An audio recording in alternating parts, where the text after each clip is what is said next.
But we're currently 1,000 down, so this is the right ratio of profit to losses, even if the cashes are not spot on. Victor says those limps from the button when asymmetric stacks come from the big blind 3BB are not very intuitive, and having no open shoving range seems also not very intuitive.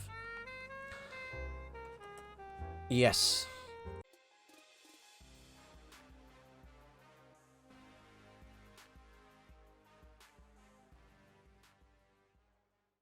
I think asymmetric stack depths is going to be the next one of the... I mean, we've done a very, very, very small sliver of work on asymmetric stack depths, and it's going to be a future hot topic for some Team 601 content. We're currently doing a kind of bit of a methodical breakdown of a kind of like spot by spot and spins, and so starting with, we did the button, and we've done big blind versus button, small versus button, and now we're looking at blind v blind, and it is quite an in-depth look at certain spots, and so I'm hoping to kind of build up a collection, if you like, a library of how to play spins, if you like, that we can kind of direct new members towards, where they can be like, here's the big list of spin, like a big overview of every spot, and just take a look and see what you can see, which I hope, you know, can be helpful. Might double check here, because to be honest, he's just got loads and loads and loads and loads of absolute disconnected air that isn't going to do anything. So if we check again, gives him room to bluff. Now I've just got 8. I was going to use 8-3 as the example. 8-3, 8-4, 8-5, 8-6, 8-7, Jack 8, 9-8. Jack 8 might have probed. 9-8 might have probed as well, but there's some 8x in his range. So we'll go for a little bet on this river. We can also go a bit bigger against 2x, because if we 3/4 turn, he might fold a 2x, whereas now he might be like, this looks a bit bluffy. Could even pot, maybe. I think he bets a 10, so I think we'll go 1.5. Now, I may get snap fold, but I don't think there's too much. We don't have to protect from anything, I don't think. Because, I mean, what are we trying to protect from? And yeah, I just think giving opportunity to bluff there or hit seems a bit of a free roll to offer. So that's what we tried to do, and it didn't work, but sometimes it will not work, sometimes it will work. Hey, we got the win. Happy days. I've got a good story about engorging things, but we've got to save it for a special occasion, I think, because, yeah. It's pretty close, this, but we'll start with a call. Again, not thrilled about it, but not terrible either. There is some flop raising here. It's a spot I studied. I'm pretty confident against small sizes. We get a little bit of a bigger size, which is pretty in line, I would expect, with aces, kings, queens, probably aces, combinatorically wise, because I think queens often will jam. The 4 is not a great card for us, because now we're just drawing to 2 outs of aces, and he would likely shove them. We have to think of what the hands that we beat. So there's some maybe king queen suited, not too many combos. There's some king nine off maybe. There's maybe a queen jack off that would possibly do this. I'm not so sure, but maybe. Ace 9 sort of stuff. I think we got a call because it's GTO, but I'm not thrilled. Queens. And I wasn't thrilled. And GG. That is reg speed poker. Sometimes you're very sad. Now we could have, let's go play, see if we get any action at the ultras. Ah, we got some action. I don't know, some reason someone dropped out, and then we managed to nudge them back into life. That king jack, I don't know, like, thing is, if we're folding that, what are we calling? Like, I mean, that's not a good reason though. That's just lazy.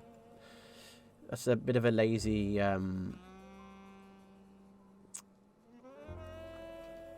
way of analysing stuff, you know. Oh, well, what are we calling? But it's just difficult to find the bluffs there, you know, and especially with that sizing.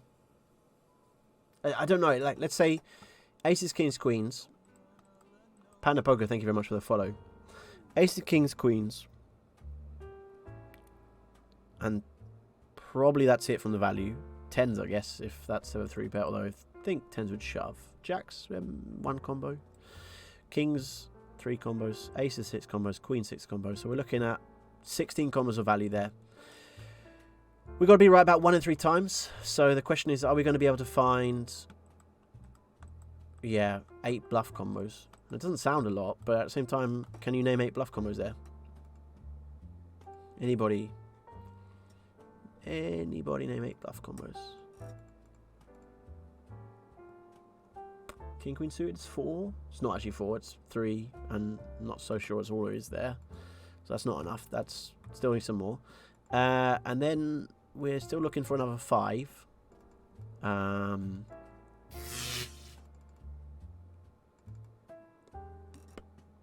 But yeah, I'm struggling to think. King 9 off would be a lot more if that's in there, or Queen 9, for example, if that's there as well. But I don't know. And then the question is, like, Queen Jack, is that going to be in his 3-bet non-in range and then bet range? Possibly. You can see as though it's close, right? And like we have to doing that sort of combinatoric worse. I think we're right to tank call. I think that's probably just ultimately what we got to do there. But if you're off stream and you folded there against population, certainly, I think Lucky Well's probably capable. I think, but we'll never know. Okay, Tough Spot says he's asking if Team 61 coach lower than 500s. We do coach lower than 500s. Don't you worry about that. We have a development wing that coaches from $10 upwards. Normal $2 games, we wouldn't coach normal $2 games. But if you mean Hattori, whether I could play one, then definitely I can play an. I don't think there is a $2 game though. I think you've managed to pick a buy-in. There's a $1 or a $3, and you've gone $2. So. Do you want to play we could do a $3 if you want at some point, but yeah. Glass said, do you ever think you would ever play Queen Jack suit that way? Small blind versus button? That might be a few combos you beat. I mean, that's possible. It's only 2 combos though, unfortunately. And so Queen Jack suit typically, I think, is going to jam or flat rather than 3-bet non-in as a kind of weird value thing. But it's obviously an option, yeah, for sure. So we don't know. Crusaor 4 says Ultra Spin's probably most unskilled format in poker. Am I wrong? I would disagree. Well, okay. It depends a little bit on how you want to frame the question. I think with the club here, we definitely want to think about Baron's turn, unblocking all of the backdoor hearts, spades, and diamonds our opponent can have, and we do want to bluff off some combos, and this seems like a pretty nice one to do. Still, our opponent could have, for example, a hand like Jack 9 of spades or something, or he could have a hand like 7-8, stuff like that. And of course, we've check raised and we bet turn, and so we could have lots of Queen X and Queen 6, Queen 4, whatever. And so we're going to go for it. We also have like Queen 8 plus as our value range, and so we'll end up jamming this.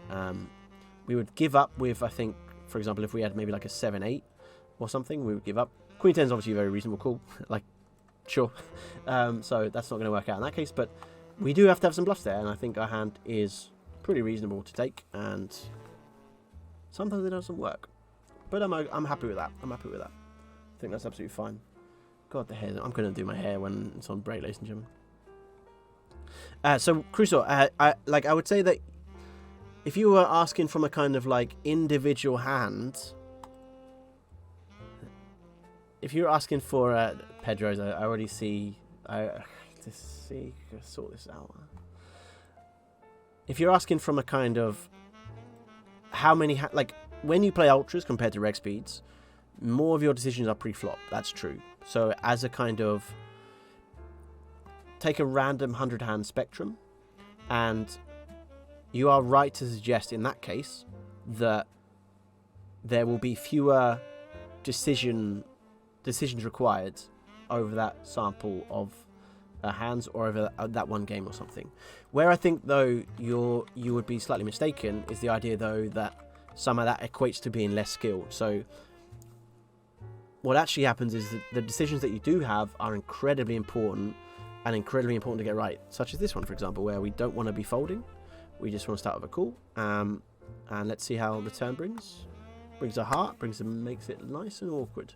But don't think it's a hand we can really fold now to a jam. So we lose to some King 9, we lose to some King 8.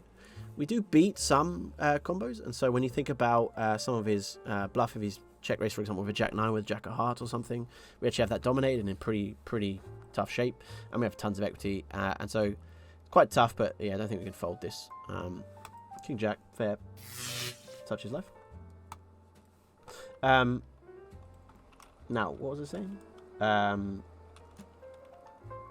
Yes, so I think one of the things to remember is that skill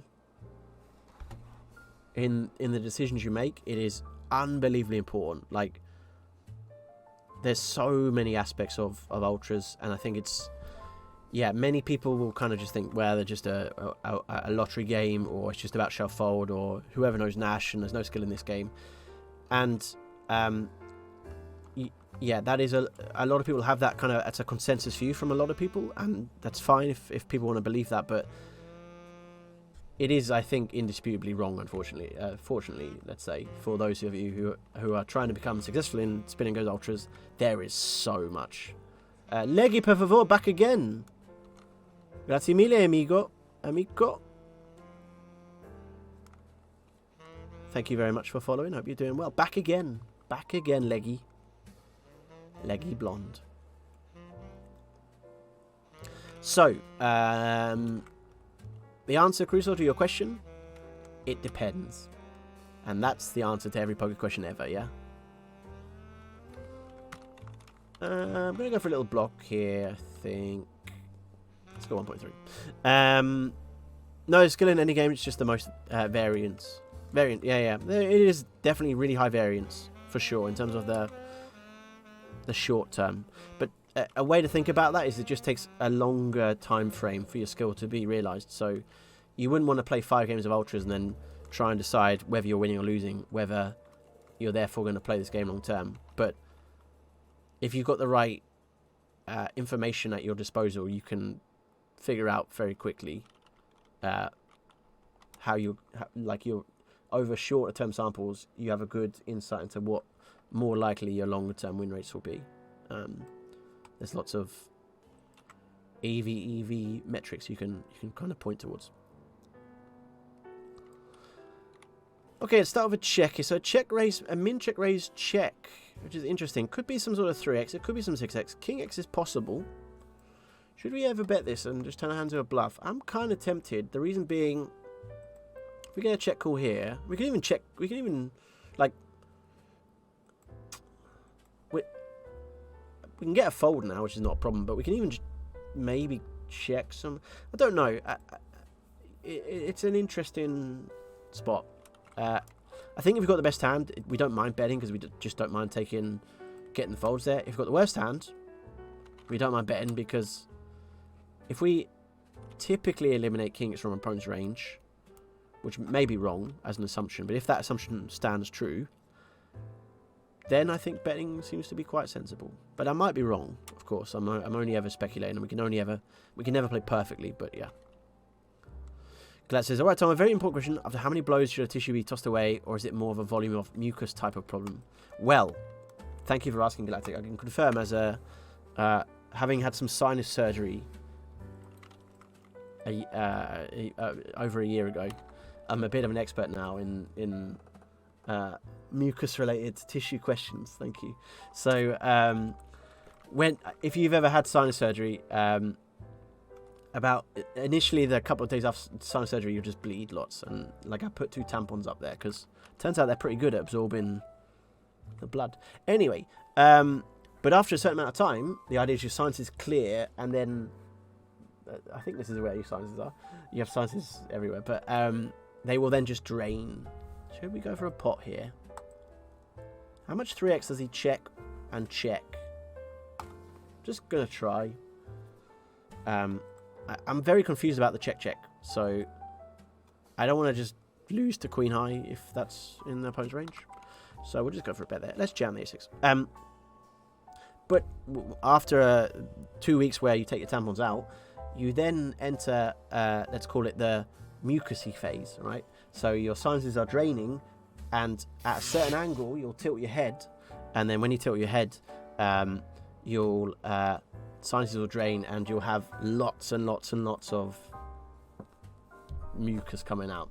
And in that case, kitchen roll is quite good because it's very absorbent. But I wouldn't rely on repeat uses of tissues. They're not enough. So, in my opinion, Cantanastasia, thank you very much for the follow. Cantana Eastia. Cantanistia. Thank you very much for the follow. Yeah, I would say Galactic, go for a generous usage of tissues if you can afford it. Yeah. If you're a high stakes reg, it's probably better to. Yeah?